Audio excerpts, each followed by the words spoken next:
At an earthquake news report, a strong earthquake with a magnitude of a 5.7 struck near communities in southern Guatemala on July 8, 2025 at 4:41 p.m. local time. The epicenter was about 6 miles from nearby towns. This earthquake was felt strongly in Guatemala City and surrounding areas.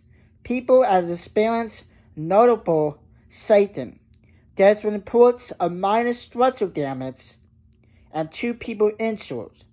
Authorities are monitoring the situation closely. Please stay alert and follow official updates for any aftershock warnings or emergency information. Stay safe, everyone, and I will see you next time on my next video.